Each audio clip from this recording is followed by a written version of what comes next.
प्रयागराज उत्तर प्रदेश में महाकुंभ मेला चल रहा है और वहाँ से एक वीडियो खूब वायरल हो रहा है। एक इंसान जो एयरस्पेस इंजीनियरिंग करने के बाद वो बन गए हैं बाबा या सन्यासी, जिनको IITian बाबा भी कहा जाता है, जिनको IIT बाबा भी कहते हैं। उनका नाम है अभय सिंह। एक झलक में उनको दिखाना चाहता हूँ। ये IIT वाले बाबा क्यों कहे जा रहे हैं आप? IIT से हूँ इसलिए। कि आप पढ़े लिखे बहुत हैं। हाँ, IIT बॉम्बे से पढ़ा हुआ ना जी। IIT बॉम्बे से एरोस्पेस इंजीनियरिंग किया ना मैंने। IIT मुंबई से। हाँ, न्यूमरोलॉजी जिसको बोलते हैं वो कैसे काम करती है। Being an IITian is one of it, one of the form. तो ये बाबा खूब चर्चे में रहे हैं, खूब वायरल हो रहा है। सोशल मीडिया साइट्स पे बोलिए, न्यूज़ चैनल्स पे बोलिए, वेबसाइट्स पे बोलिए, हर जगह पे वो वायरल है। लेकिन उनको इस रास्ते को क्यों चुनना पड़ा? उनको बाबा क्यों बनना पड़ा? इतना पढ़ा लिखा करने के बाद, इतना पढ़ा लिखा होने के बाद सन्यासी क्यों बनना पड़ा? ऐसी क्या वजह थी?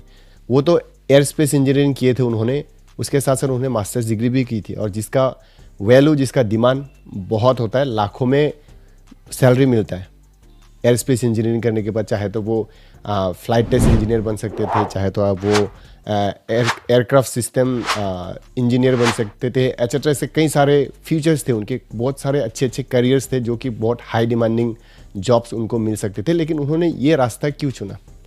क्या उनका घर से कुछ प्रॉब्लम हुआ था? क्या वो डिप्रेशन के शिकार बन चुके, या उनका दिमाग ख़राब हो चुका है? क्या वो डिप्रेशन के शिकार की वजह से इस रास्ते पे आ गए, या उनके गर्लफ्रेंड के साथ ब्रेकअप होने के बाद इस रास्ते पे आ गए?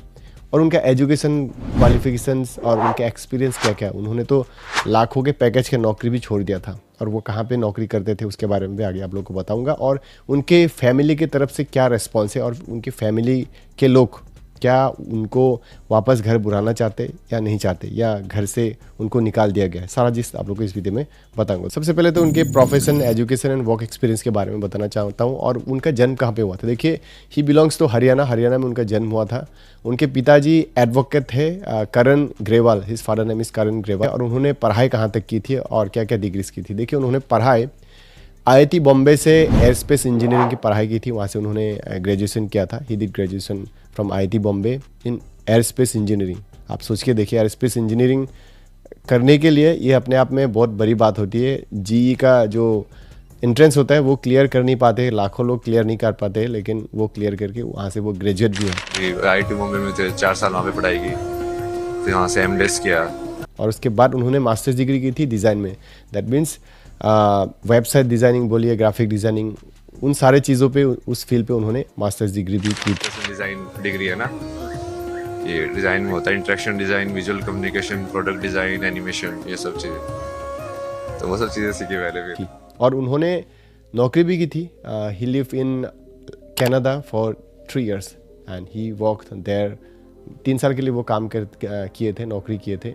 और उनके जो सैलरी का जो पैकेज था, उन्होंने बताया कि it was 36 lakhs rupees, 36 lakhs per annum. और 36 lakhs रुपीज़ पर एनम ये मामूली बात नहीं। हमारे इंडिया में ऐसी नौकरी मिलना नामुमकिन के बराबर है। उनको इतना सैलरी मिल रहा था, 36 lakhs का पैकेज था पर एनम का, लेकिन उन्होंने वो छोड़ दिया। कनाडा में काम करके आया ना मैं 3 साल। अच्छा। तो और अभय सिंह के पिताजी करण कहते हैं कि वो पढ़ाई लिखाई में बहुत ही अच्छे थे, एक्स्ट्रा ऑर्डिनरी थे, वो बेस्ट उनका परफॉर्मेंस हुआ करता था एकेडमिक्स में। उनका पढ़ाई लिखाई बहुत अच्छा था, मार्क्स वगैरह बहुत अच्छा आता था, ऐसा उन्होंने कहा। उसके बाद वो अभी जाके ये बन गए। लेकिन क्यों? Why he is doing all this things? उनको बाबा क्यों बनना पड़ा? मैं ऐसा नहीं कह रहा हूँ कि बाबा बनना ख़राब है, लेकिन इतना हाई फाई क्वालिफिकेशन होने के बाद सब लोग बाहर में जाके, दूसरे कंट्रीज़ में जाके, अमेरिका में जाके या लंदन में कहीं जाके वहाँ पे सेटल होते, या अच्छा सैलरी अर्न करके अच्छा लाइफस्टाइल जीना चाहते। लेकिन उन्होंने ये इस रास्ते को क्यों चुना? सब लोग शौक है, और सर आप लोग भी शौक होंगे कि इतना पढ़ा लिखा होने के बाद एक इंसान ऐसे कैसे हो सकता है, इस रास्ते में कैसे आ सकता है? देखिए, उन्होंने कहा है कि he is finding the meaning of life. उन्होंने एक इंटरव्यू में कहा था कि वो अपने ज़िंदगी के मीनिंग को ढूंढ रहे हैं।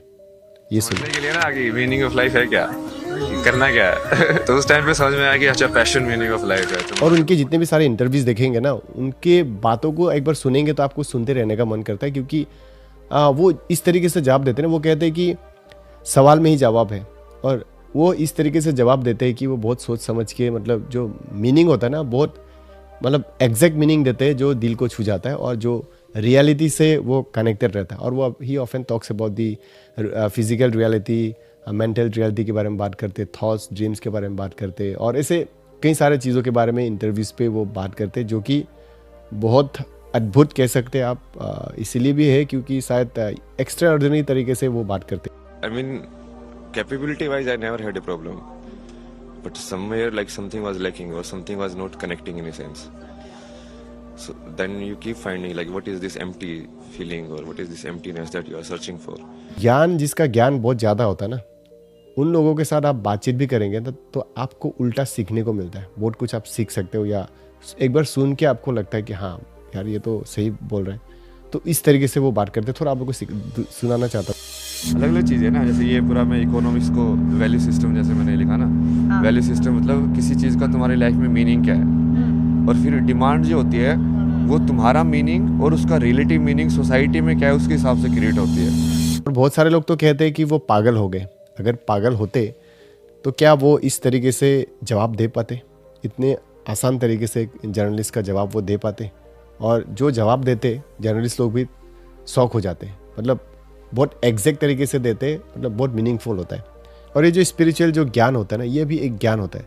हम लोग बहुत सारे वैदिक के बारे में पढ़ते हैं या पढ़े हैं, या आप लोग ने भी पढ़ा होगा, तो वहाँ पे स्पिरिचुअल के बारे में बहुत सारी चीज़, जीवन को लेके, लाइफ को लेके, डेथ को लेके, सारी चीज़ों के बारे में बहुत सारा, मैरिज हो गया आपका, एक्सेट्रा, ऐसे कई सारी चीज़ें हैं जो कैसे समाज में रहना है, रूल्स वगैरह, ये सारी चीज़ क्या है, ये भी एक ज्ञान है। लेकिन वैदिक ज्ञान के बारे में हम लोग को, मतलब हम लोग प्रायोरिटी ज़्यादा नहीं देते, लेकिन दिस इज ऑल्सो नॉलेज, ये बहुत इंपॉर्टेंट नॉलेज होता है, ये मेरे हिसाब से मैं कह रहा हूँ। ओके। और उनको एक जर्नलिस्ट ने पूछा था कि प्रेम और मोह के बारे में, तो उन्होंने प्रेम और मोह के बारे में इस तरीके से जवाब दिया। उन्होंने कहा कि प्रेम किसी के साथ भी हो सकता है, हर किसी के साथ हो सकता है। और मोह के बारे में क्या उन्होंने कहा और प्रेम के बारे में क्या कहा, आप लोग खुद सुन लीजिए। ये तो प्रेम बोलते हैं क्योंकि वो प्रेम करने के लिए फिर सामने वाले में भी समर्पण का भाव होना चाहिए। मोह अटैचमेंट है, प्रेम वो उसको आप करुणा या कंपैशन से लिंक कर सकते हो। जैसे प्रेम को जरूरी नहीं है ना अपोजिट सेक्स के बीच में ही हो, प्रेम किसी से भी हो सकता है, किसी दो प्राणियों के बीच में हो सकता है। और उनको ये भी पूछा जाता है कि क्या आप डिप्रेशन के शिकार बन चुके हो, तो वो आंसर में देते हैं yes, he was a victim of depression. वो कहते हैं कि देखिए एयरस्पेस इंजीनियरिंग करने के लिए आईआईटी बॉम्बे में एडमिशन लेने के लिए बहुत पढ़ाई करना पड़ता है। जेईई का आपका वो एंट्रेंस क्लियर करना पड़ेगा, उसके बाद जाके फिर इतना साल तक पढ़ाई करने के बाद ग्रेजुएशन कंप्लीट होता है। दिन रात पढ़ाई करो और बहुत टफ होता है ये पढ़ाई करना, एयरस्पेस इंजीनियरिंग करना। Obviously, clearing IIT is not easy. You have to study a lot. It's not a joke, it's not a cup of T, cup of T की तरह नहीं है, ये बहुत टफ होता है। तो उन्होंने कहा कि देखो यार, डिप्रेशन पे वो थे, हर रोज पढ़ाई करो, पढ़ाई, बचपन से लेके पढ़ाई, और उसके बाद नौकरी में गए, फिर उसके बाद वहाँ पे सेम काम करना पड़ता है। तो डिप्रेशन के शिकार बन जाते हैं आदमी लोग एक समय पे, कि एक समय पे हम लोग को लगता है कि यार ग्रेजुएशन करने के बाद लाइफ सेट हो जाएगा, फिर उसके बाद फिर आपका एक्सपीरियंस चाहिए, फिर इंटरव्यूज़ दो, फिर वहाँ पे रिजेक्ट होते हो, फिर उसके बाद फिर अपना क्वालिटी को इन्हेंस करने के लिए फिर हम लोग मास्टर्स डिग्री करते हैं या हायर एजुकेशन के लिए चले जाते हैं। उसके बाद वर्क एक्सपीरियंस चाहिए होता है। वर्क एक्सपीरियंस के बाद आपका जितना एक्सपीरियंस होगा उस हिसाब से सैलरी का इंक्रीमेंट होता है, सर आप लोग को पता होगा। तो फिर उसके लिए 3 साल 4 साल 5 साल जितना आपका एक्सपीरियंस होते जाएगा उतना आपका सैलरी भी बढ़ते जाता है। तो उनको मन नहीं लग रहा था, वो उनका इंटरव्यू मैंने देखा था, वो कह रहे थे उनको मन नहीं लग रहा था, उनको ज़िंदगी में चाहिए क्या, वो मतलब उनका मकसद उनको पता नहीं चल रहा था। पढ़ाई कर लिया उन्होंने, ग्रेजुएशन कर लिया, एक मकसद तो उनका कंप्लीट हो गया, इंजीनियरिंग करना था, ग्रेजुएशन करना था, उन्होंने कर लिया, लेकिन उनको जो चाहिए था वो मिल नहीं रहा था। तो वो कहते हैं कि he is finding the meaning of life, वो अपना ज़िंदगी में क्या चाहते हैं। मैं भी मानता हूँ कि एक समय पे आप बोर हो जाते हो, क्योंकि देखिए बचपन से शायद उनको भी इस तरीके से पाला पोषण किया होगा, अपब्रिंगिंग किया होगा कि पढ़ाई आप एनी टाइम पढ़ाई करते रहो। और उन्होंने कहा कि वो रात तक पढ़ाई करते थे, रात को भी जाग के पढ़ाई करते थे, और इसीलिए वो पढ़ाई में बहुत अच्छे थे, एक्स्ट्रा ऑर्डिनरी थे, वो बेस्ट थे एकेडमिक्स में। तो देखिए पढ़ाई सिर्फ पढ़ाई करने से नहीं होता, ज़िंदगी में बहुत चीज़ चाहिए होता है। अपने लाइफ में हमको घूमना फिरना, खाना पीना, दोस्ती, ये सारा चीज़ भी ज़रूरी है अपनी ज़िंदगी अपनी। होती है अजीब है ना मेरी, वो मेरे को बोलते हैं बीच में, क्योंकि मैं पढ़ाई में बढ़िया हूँ, IAS का एग्ज़ाम क्लियर कर दे। बोला कि मुझे वो काम ही नहीं करना है। बोला ना, नहीं सिर्फ एग्ज़ाम क्लियर कर दे, नौकरी मत करना। मतलब ये कैसे सोच वाले लोग हैं यार। मतलब तू अपने बेसिकली 1-2 साल वेस्ट करो वो चीज़ क्लियर करने के लिए, सिर्फ उनको ये दिखाने के लिए कि हमारे बेटे ने एग्ज़ाम क्लियर कर दिया। उनको तो मेरी ज़िंदगी से तो मतलब ही नहीं है, मतलब कि मुझे क्या करना है। हर किसी की ज़िंदगी में मुझे ऐसा लगता है, लेकिन बहुत सारे लोग, बहुत सारे पेरेंट्स लोग ऐसे करते हैं कि बच्चे को सिर्फ पढ़ो पढ़ो पढ़ो, सुबह उठो पढ़ो, चाय चाहिए, खाना पीना चाहिए, सब वहाँ पे लेके जाके देते हैं, पढ़ो पढ़ो पढ़ो पढ़ो। सिर्फ पढ़ाई उससे उससे नहीं होता, ज़िंदगी में बहुत कुछ चाहिए होता है, खेल कूद भी ज़रूरी होता है, घूमना फिरना, ये सारा चीज़ भी ज़रूरी होता है। शायद उनको सिर्फ पढ़ाई पे भी ज़्यादा फोकस किया गया होगा या पुश किया गया हो उनको, सिर्फ पढ़ाई पढ़ाई करो पढ़ाई करो। अपने आप के लिए भी तो एक टाइम चाहिए ना ज़िंदगी में, कि हर इंसान का कुछ ना कुछ ख्वाहिशें होते हैं, कुछ ना कुछ सपने होते हैं, कुछ करने का मन होता है, लेकिन वो सारी चीज़ बहुत सारे लोग नहीं कर पाते। वो तो इंटरव्यू में ये भी कह रहे थे कि मैं अभी सीख रहा हूँ कि किस तरीके से ज़िंदगी को जिया जाए। मेन तो ये मानो कि IIT के अंदर जाने के बाद फिर ऐसा लगा कि यार अब लाइफ में क्या करें। अब कुछ ऐसा ढूंढना था मेरे को जो मैं पूरी लाइफ भर कर पाऊँ बिना बोर हो गया। तो इसीलिए जब IIT जाने के बाद जब मैं वहाँ से दूर आ गया, तब मेरे को सवाल कि अब क्या करूँ भाई, ये तो हो गया, लक्ष्य तो प्राप्त हो गया। तो फिर वो सवाल जैसे हाँ फिर लाइफ में करना क्या, फिर वहाँ से वो शुरू हुआ। परिवार का तो अलग टाइप की सोच थी ना उनकी। जैसे जब मैं फोटोग्राफी में शिफ्ट हुआ तो वो पड़ोसी को बताते ही नहीं ये फोटोग्राफी कर रहा है, उनको ऐसे शर्म आती थी उस चीज़ में। बोला कि ये IIT के बीटेक करने के बाद ऐसे फोटोग्राफी कर रहा है, बताओ क्या वैसे घूम रहा है फोटोग्राफी करते हुए लड़का। बच्चों के दिल में क्या है, मतलब वो जहाँ पे कोटा में पढ़ रहे हैं वो एक्चुअली में करना क्या चाहते थे, जो उन पेरेंट्स ने उनको जबरदस्ती वहाँ पे भेज दिया कि तुम IIT करो, ये इंजीनियरिंग करो, ये सब करो। क्या होता है ना कि बहुत सारे हमारे सोसाइटी में पेरेंट्स लोग एडवांस वो प्री प्लान करके रखते हैं जन्म होते ही कि ये इंजीनियर बनेगा, ये वो बनेगा, IAS बनेगा, IPS बनेगा, ये वो बनेगा। मतलब ये प्री सेट करके रखते हैं और उस हिसाब से बचपन से मतलब उसी में ज़्यादा प्रेशर देते, प्रेशराइज करते हैं, उसको उस फील्ड में पुश करते हैं जो कि उनको इंटरेस्ट नहीं होता है। तो मुझे ऐसा लगता है कि जिस इंसान को जिस फील्ड में इंटरेस्ट होता है उसी फील्ड में जाने देना चाहिए, उनको परमिशन देना चाहिए। लेकिन बहुत सारे लोगों को ऐसा नहीं होता, तो वो खुद कहते हैं कि उनको इंटरेस्ट नहीं था, ये सारे चीज़ करने में उनको इंटरेस्ट नहीं था, शायद उनके पेरेंट्स की वजह से उनको भी ये करना पड़ा। तो जिस चीज़ में इंटरेस्ट होता है ना उसी चीज़ को इंसान को करना चाहिए और करने के लिए देना भी चाहिए, ताकि बाद में आपको ब्लेम भी ना कर पाए आपके पेरेंट्स लोगों को उसके साथ साथ। और जो जिस इंसान को जिस फील्ड में इंटरेस्ट रहता है ना उस फील्ड में वो सक्सेस भी कर लेगा, ये मेरा कॉन्फिडेंस है। अगर जिस फील्ड में आपको इंटरेस्ट है ही नहीं तो उस फील्ड में उसको काम में मन नहीं लगेगा, तो उसको सक्सेस भी नहीं मिलेगा। सक्सेस तभी मिलता है जब आपका दिल से इंटरेस्ट हो, आपके काम करने का इच्छा जो हो, दिल से आए, काम करेंगे तभी जाके एक्सेलेंस मिलेगा ना।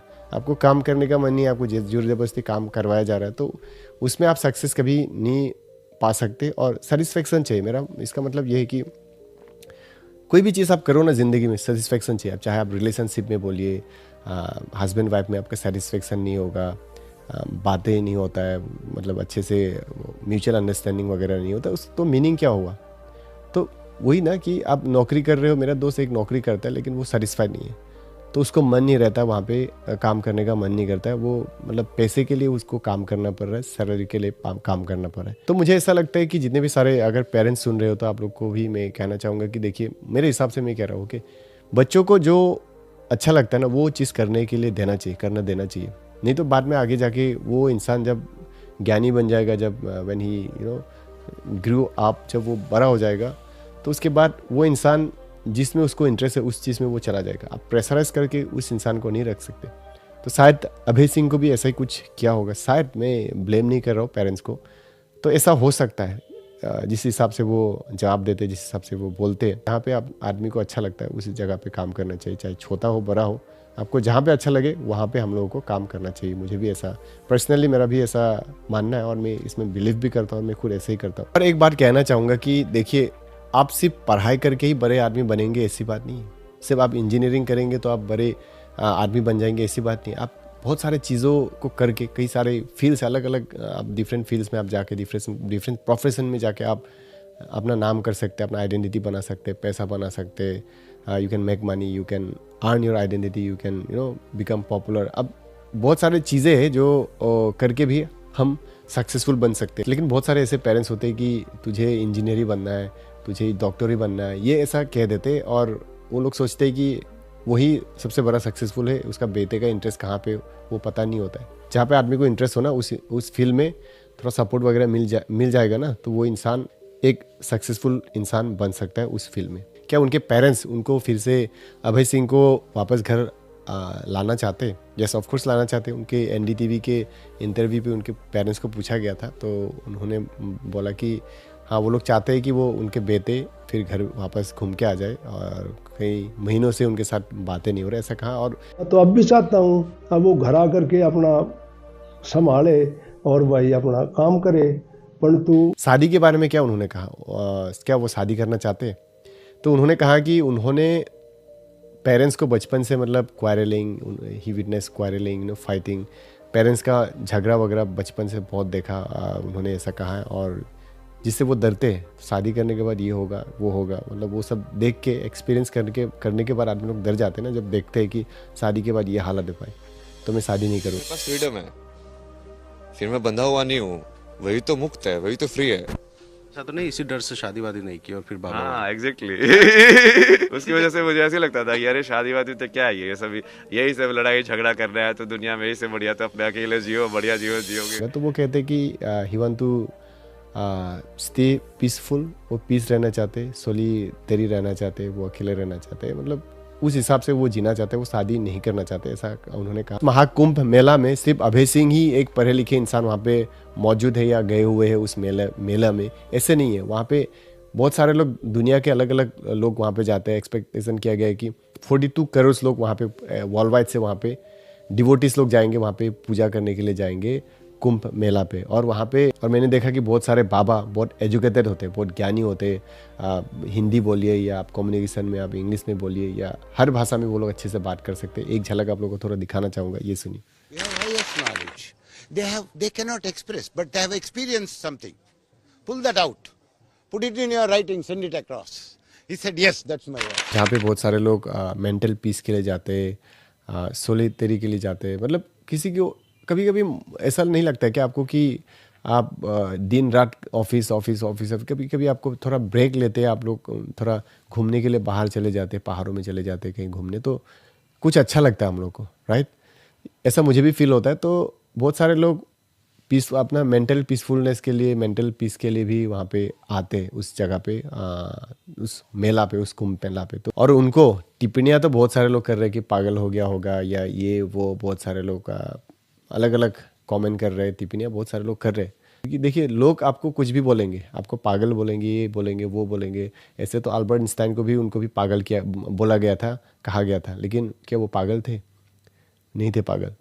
तो ऐसा है ना कि लोग बोलेंगे, आपको टिप्पणियाँ करेंगे, बोलेंगे, आपको केयर नहीं करना चाहिए। मैं भी केयर नहीं करता हूँ, I don't care whatever they are saying. जो भी आदमी लोग बोलते रहने दो। हमको जो करना है, मुझे मेरा विज़न पता है, मुझे क्या करना है ज़िंदगी में, कहाँ जाना है, क्या मुझे चाहिए, क्या हासिल करना है मेरी ज़िंदगी में, वो ठीक रहना चाहिए। वो विज़न अगर आपका होगा तो आप लाइफ में आगे बढ़ते जाओगे और आगे बढ़ के आप सक्सेसफुल भी बन जाओगे एक दिन। बहुत सारे बुक्स में ये लिखा गया है, आप फिलोसफी के बुक्स में, टेक्स्ट में बोलिए या बुक्स में अगर देखेंगे तो पुरुषार्थ ऑफ लाइफ, वहाँ पे 4 पुरुषार्थ ऑफ लाइफ आपको मिलेगा। जैसे कि वहाँ पे होगा अर्थ, धर्म, उसके बाद कामा, मोक्षा। ये सारे चीज़ क्या है? ये सारे चीज़ मतलब रिलेटेड है। आदमी के जो ज़िंदगी में जो पिलर होता है ना, 4 पिलर होता है। एक हो गया आपका अर्थ, धर्म, कामा, मोक्षा। और वो अभी मुझे ऐसा लगता है कि वो मोक्षा के पार्ट पे है। और मोक्षा एक ऐसा चीज़ है जो कि which is an integral part of freedom in one's life. वो मतलब फ्रीडम, मैंने बोला ना कि इंसान को फ्रीडम भी चाहिए, फ्रीडम चाहिए, मेंटल फ्रीडम चाहिए, या कुछ करने के लिए फ्रीडम भी चाहिए। आपको उस इंसान को बांध के रखेंगे ना, तो बहुत सारे चीज़ें से दूर हो जाता है, या बहुत सारे चीज़ें वो कर नहीं पाता है। तो फ्रीडम, जो अल्टीमेट जो फ्रीडम होता है, वो मोक्षा होता है। इसके बारे में आप लोग को ज़्यादा नहीं पता भी हो सकता है। आप लोग 4 पिलर ऑफ लाइफ अगर पढ़ेंगे तो आप लोग को ये पता चलेगा। इसके बारे में पढ़ेंगे तो बहुत सारी चीज़ें आपको लाइफ के बारे में आपको ज्ञान मिलेगा। So this was all about the IITian Baba Abhay Singh. I hope आप लोग को समझ में आ चुका होगा। और अगर चैनल पे नए हो तो चैनल को सब्सक्राइब कीजिए, क्योंकि मैं ऐसे इंटरेस्टिंग इन्फॉर्मेशनल एजुकेशनल वीडियोस लेके आता रहता है। जो ट्रेंडिंग जो टॉपिक होता है उसके रिलेटेड में कंटेंट बना के लेके आता रहता हूँ। अगर आप लोग सब्सक्राइब एंड फॉलो करेंगे तो बहुत सारा नॉलेज आपको मेरे साथ जानने को मिलेगा। मोबाइल पे देख देख के बहुत सारी चीज़ें आप लोग देख पाओगे घर पे बैठे बैठे। तो जल्दी से सब्सक्राइब फॉलो कर